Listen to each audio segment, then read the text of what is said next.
And we're on the air. Good afternoon, everybody, and welcome to the show that makes Goodwill Hunting look like a horror show. This is the Sports Box, where the only opinion that matters, it's right here. I am Mike Aletta, a.k.a. Hamilton Mike, along with my partner, Brian, the Ranger Retard. Brian, how are you? I'm good. I may not get to you for my movie reviews, though. That's for sure. You know, hey, you got to do what you got to do sometimes. Anyway, let's get to our quest for the 32 previews of NFL teams. We will head out to Ohio and talk to the man who lives in Cincinnati area and will talk Bengals with us, and we got him on the line right now. Let's talk to our buddy and Cincinnati affiliate to the Sports Box, Nate Bechtel. Nate, what's up, pal? How you guys doing? Oh, Nate, you know what? If we were any better, we'd be you. So, am I right there, Brian? I know Nate's living the dream out now. Nate is always living the dream out there. So let's get to it. Brian, stab me. Let's talk Bengals. Cincinnati Bengals, a curious record of 6-9-1. Wow. Thanks to a tie. Another tie. The I love the Redskins. ties. Third place in the AFC North. They did not make the playoffs last year. They were almost smack in the middle offensively. 15th through the air, 13th on the ground, 13th overall. Yep. Andy Dalton, another 4,000-yard season, 18 touchdowns, 8 picks. Jeremy Hill led the team in rushing, a little over 800 yards, 9 touchdowns, not a single fumble all year for Jeremy Hill. That's great.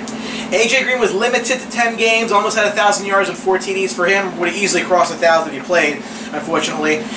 Defensively, they were pretty good as well. 11th through the air, 21st on the ground, averaged out to 17th. With their first-round pick, 9th overall, they addressed that offense to give another tool to Andy Dalton, taking John Ross, receiver out of Washington, 9th overall. He was the third receiver taken in the top 9. Yep. Controversial second-round pick we'll get to is Joe Mixon, running back out of Oklahoma. We'll talk about them as well. So Nate, let's start with the draft there. So they went with John Ross. He was the third receiver taken in the top 9. I remember in our mock, we definitely didn't have 3 guys going that early to that position. Talk a little bit about what your thoughts are on them taking a receiver for this team that early with that pick. I think you saw last year. I mean, the defense after kind of second half of the season, the defense really kind of stood up and did their job. The offense just wasn't putting enough points on the board. So, it was a shock pick for sure. I was, at that point, I think you had Jonathan Allen on the board, a couple other guys that I thought would fit. But more and more, I thought about it. Actually, it just made good sense. You needed that type of receiver. I think I was talking to a buddy of mine about the different receivers right before the draft, and we kind of came to the conclusion that Ross would be the best, the guy to pair with Green based on skill set. So I think it's a really interesting pick, and I'm excited to kind of see it play out on the field. And you should be excited about last year, Nate, as well, because Andy Dalton couldn't give Cincinnati another playoff loss. Anyway, with a crowded... I'm sorry, I had to get that in there, Nate. You know I love you. That's all right. It's the running back situation for Cincinnati that's interesting. You got a crowded backfield back there with Jeremy Hill, Giovanni Bernard, and now bringing in Joe Mixon to the mix. Joe Mixon probably was a good running back at that slot, but it doesn't seem like Cincinnati needed a running back to go at that pick. What do you think about that running back pick of Joe Mixon? Yeah, I think it's just more firepower on offense. I mean, let's face it. I love Jeremy Hill he's a good personality. He's fun to watch. Interacts well with the fans on his social media and everything. But he's not really been getting it done. He's been averaging less than 4 yards a carry. In a breakout, rookie season, he looked like he was going to be the next big thing, and just hasn't been as great since. I think he's got a role on the team, but. At that point, you got a guy heading into a contract year that's not been as good as he was, his rookie season, two straight kind of subpar years. You got a guy coming back from an ACL tear in November. I think it made sense at the time.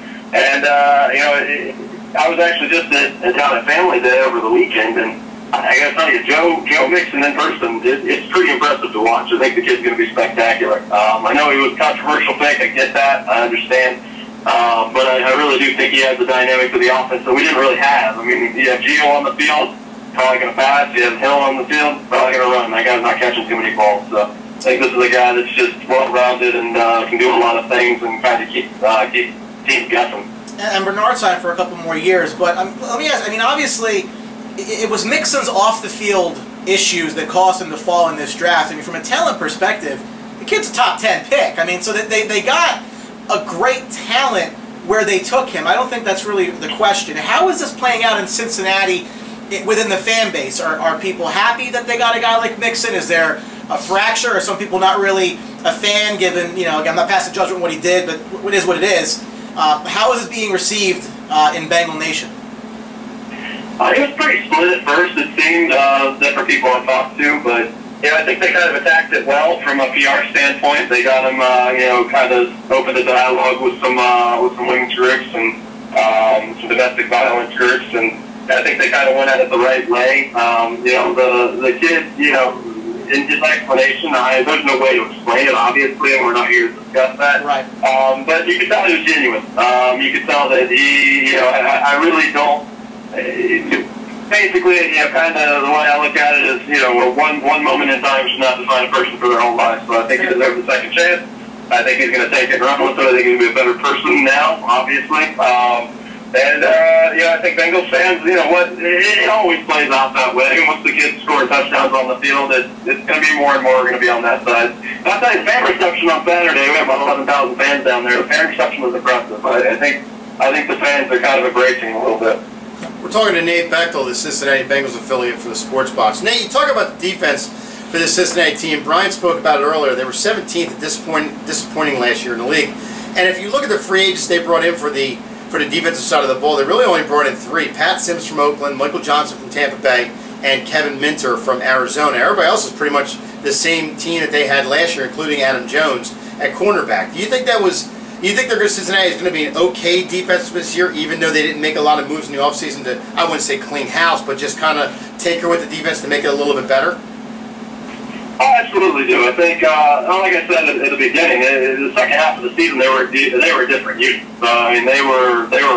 I don't have a stat in front of me, but I know they were a top scoring defense in the second half of the season once we got through our bye. So I think we've made some improvements. I think we've made some additions by subtraction, which pains me to say. I've always been a huge Ray Malaluga fan. But I think Kevin Minter there in the middle, I think he gives us a little bit more, especially with his coverage ability and not having to come off the field all the time like you saw Ray have to do. But some of the pieces, I think, one thing that's kind of getting lost in all the discussion about the defense, we're essentially getting an extra first round pick and an extra fourth round pick back. We lost 2 guys that I thought were going to play.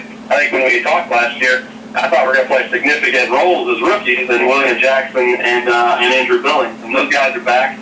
And I think they're going to compete for roles. We're going to see what we have in our young corners early because we lose Pac-Man for the first game. So it'll be interesting to see if it's Denard or Jackson that stepped in.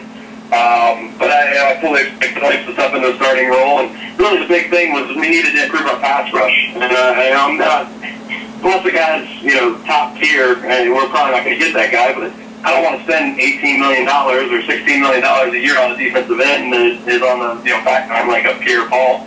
So I was good with going into the draft, focusing on pass rush, and it looks like we got a steal in Carl Lawson. Now, Nate, real quickly, you talk about Adam Jones being suspended for a little part of the year.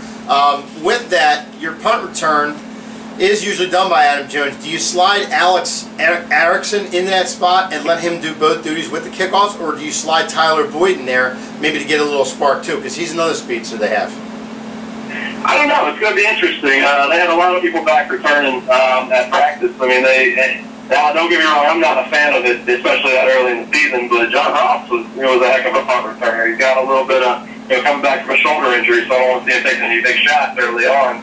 But then again, I mean, he had the fragile label. You got to shed that. He's going to get hit. So I don't know who's going to be back there, but Erickson would be an excellent option. I think you're going to see Erickson some this year.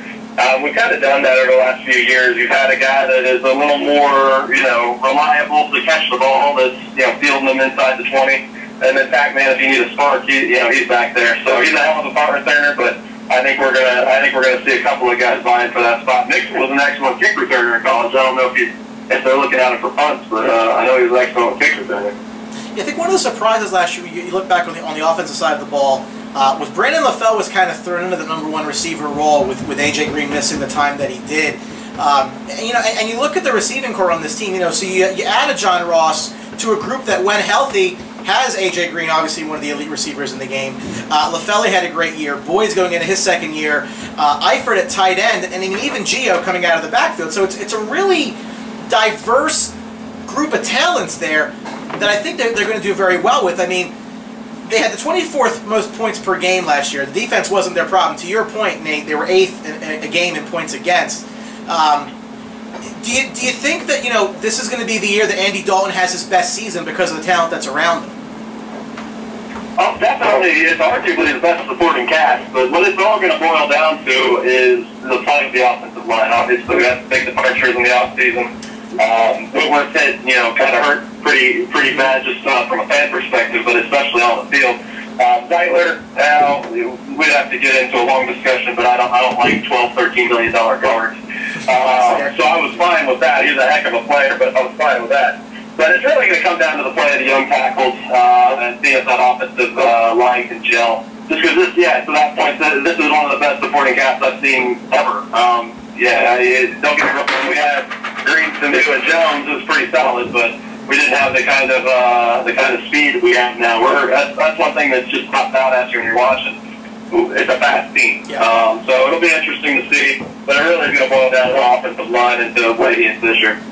Talk about the schedule, Nate, with the Cincinnati Bengals, and I always like to go to a murderer's row, I call it, for maybe 4 or 5 games during the season where there's a stretch that is a very tough stretch. I think this Friday night, even though it's preseason, is going to be a hell of a game. It could be embarrassment to Cincinnati, but we won't get into that playing the Buccaneers.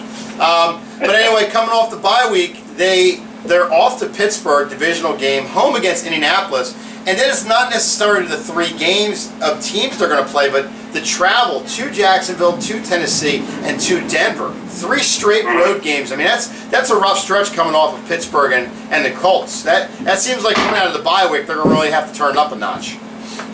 Yeah, absolutely. That's the tough part of the schedule. I mean, when it comes to schedules, we actually got off pretty easy. I think if I remember correctly, there's like 4, maybe 5 playoff teams from last year. Yep. So not really a really tough schedule in the way of that, but yeah, that travel is going to be tough to counter that. And I think they also have a run where they have 3 straight home games, so that'll be beneficial. I want to say that might come in the back half of the season. I'm not looking at it. To both of you guys, real quick, I don't like how they play Indianapolis in the preseason and then they play them in the regular season. Well, I don't necessarily know that. Yeah. I don't think you play a team twice in the same year for something like that. That's kind of dumb. But. Yeah, and to your point, Nate, the 3 home games come right after those 3 road games. So, if they do struggle with that 5-game stretch, they can beat up on the Browns at home and they'll get right in a jiffy there. There are some winnable games here, but it's a division with a loaded team in Pittsburgh. Every year Baltimore is always there, and the Browns are the Browns. What more are you going to say? I mean, maybe in 5 years they'll be something, but it was a disappointing year for the Bengals last year. Did not make the playoffs again, losing record, but they did deal with some significant injuries to really important players. How do you see? I'm going to put you on the spot here. How do you see this season coming due for the Bengals? Can you see them get back to their winning ways and sneak back into the playoffs? What are your thoughts there? I absolutely do, and like I said earlier, I mean, it's going to come down to the offensive line, good or right or wrong, and it's the way it's going to be. If that group gels and they can keep Dalton clean, I think we're looking at a 10 to 12 win team. If not, we're probably picking in the top 10 again next year. So, high expectations. Obviously, with having high draft picks in those spots, they haven't really played up to it yet. Encouraged by what I've seen in the offseason, especially from Abuehi. You follow him on social media. The guy's been working his tail off. One of the big knocks. Obviously, Salton Games wasn't the strongest guy, but now looks like he's really dedicated himself to the weight room. So if that gels, I could definitely see us getting back into the playoffs, contending for the division. If not, it's going to be another long season. Okay. And just one quick fantasy football thought. Obviously, everyone's very interested to see how this running game is going to play out. Anybody who's been drafting Bengals in recent years, it seems that Jeremy Hill screws over Giovanni Bernard, and then when you put in Bernard, he screws over Jeremy Hill. So, do you think that this is really going to be like a 3-headed monster, or do you think one of these guys, including Joe Mixon, can really take that lead back role by the horns and, pardon the pun, and run with it? I think 3-headed monster. I think if somebody does, it's going to be Mixon. But I mean, Bernard hasn't done it yet. Hill hasn't, completely taken over. So if Mixon is what I think he could be, then I could see him kind of going out in front. But I think it's more so a, just kind of a committee backfield. They're all good players. They're all high picks. I think it'll be a really interesting run game. From a fantasy perspective, I hate it. I hate crowded backfield. I can't agree with you. So Nate, we'll pin you down with a record. I know you said you kind of hedged there a little bit, 10 or 12. Where do you think the Bengals end up this year? I'm calling that the 2 young tackles step up. They might not be top 10 guys, but I'm calling that they do, and I think we win 11 games. 11-5. Very nice. Well, what? Not necessarily maybe 11-4-1. We don't know. Yeah, that's true. Bengals are good for ties. So yeah, that's true. 11-4-1 works for me too. So that's all the time we have for the Cincinnati Bengals preview. We want to thank our guest and our buddy out in Cincinnati that always gives us the rundown on the Bengals, Nate Bechtel. Nate, thank you very much, my friend. Thanks for having me, guys. Absolutely. And anytime anything happens at Bengals camp or during the season, we're going to get Nate back on the show to give us a little rundown on Bengal Nation. How about that, Nate? Does that sound good? Sounds good. Attaboy. See, he's always there for us. Only winners come here. Only winners, absolutely. And remember, at Sports Box, you can always get us on social media if you need to. Listen, you know by now, I'm just going to repeat this again. Listen, you know where to find us. We're previewing every team in the NFL. We probably previewed yours already, and you didn't pay attention and you missed it. So go back and find us. Subscribe to our YouTube channel. Like us on Twitter and Facebook at Sports Box Show, because we're bringing you the content that you're looking for. And if not, hey, comment and let us know. We'd like to hear from you. Feel free to blow us kisses because we like them too. Anyway, at the Sports Box, the only opinion that matters is right here. Thanks for watching. See you. This episode of the Sports Box is brought to you by Mic'd Up Entertainment and DJ Mike Velarde. For all of your event planning needs, make sure you contact Mike at 609-864-5925 and tell him that you saw him on the Sports Box. 1, 2, 3. Don't forget to subscribe.